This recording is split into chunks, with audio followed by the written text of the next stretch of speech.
I started dirt biking when I was 6 years old, like second or third day of first grade. I came home and my dad had a dirt bike in the garage.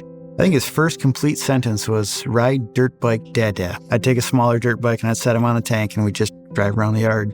Yeah, he's definitely in no fear. A lot like me in that sense. Just go for it, whatever it is, just go for it and see what happens. I got home from school. It was like really good conditions to ride, and I really wanted to ride. I go get all my gear on. I had a new speedometer app on my phone. I wanted to see how fast my bike would go. So then I just kind of turned that on and just started going. I just riding, and then my bar started shaking back really fast. So I tried hitting the gas to get out of it, and it didn't work. Crashed. So I quickly get up, somehow stand up, rip my helmet, then kind of just fell back like a backwards U and landed in the field. That's when a lot of the pain started. I couldn't call for help. I couldn't find my phone when I was looking around for it. Really scared, just really worried that I might not get out of this alive. I might not make it.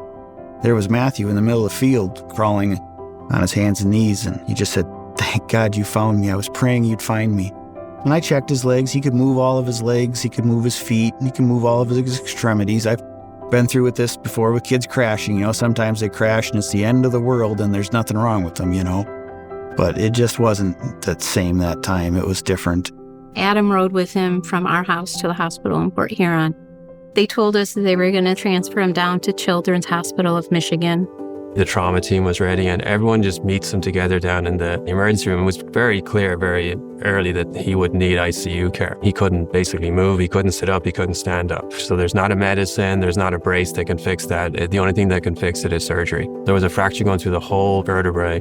And in addition to the fracture, he also had severe ligamentous injuries at that level and a bad deformity at that level. So then to fix that, we have to basically do what's called a fusion, where we put in screws and rods. When I first met Dr. Whelan, he's like, it was pretty confident and nonchalant. We're going to go in and we're going to fuse from here to here to here. You hear a lot of older people talking about how they've had bones fused in their back and the immobility they have and the pain that they have from that. So she just didn't want that for her kid at that age. Because when they start talking about how bad the spine is damaged, my first thought, of course, is just going into is he going to walk? We were assured by the surgeon this is the way to do it, So it's what we did. Everyone at this children's hospital has gone through fellowship training and residency training with the goal of only ever taking care of children for the rest of their careers. And it's not just me, that's our trauma team, that's our pediatric ICU, that's our regular pediatricians, our rehab team. And there is very much open communication. We call each other, we text each other. We have face-to-face conversations, both amongst ourselves and together with the families, to make sure the families understand exactly where everyone's coming from, that everyone's on the same page, and that everything goes smoothly. And that's very much what happened with Matthew. We have everything that a patient like him would need to get him through a very difficult time. And because of how great he was, and honestly how great the whole team was here, he did awesome. The nurses were so good. Oh my gosh. Very kind. Very kind. And yes, they definitely took a moment to, try to talk to Matt and reach out on a personal level. Waited on him hand and foot. It's just wonderful. The nursing staff is just wonderful. It all worked out great. I think this facility, this hospital was perfect for it. The people and the care that you get here is, it's amazing. It takes the bad situation and makes it okay.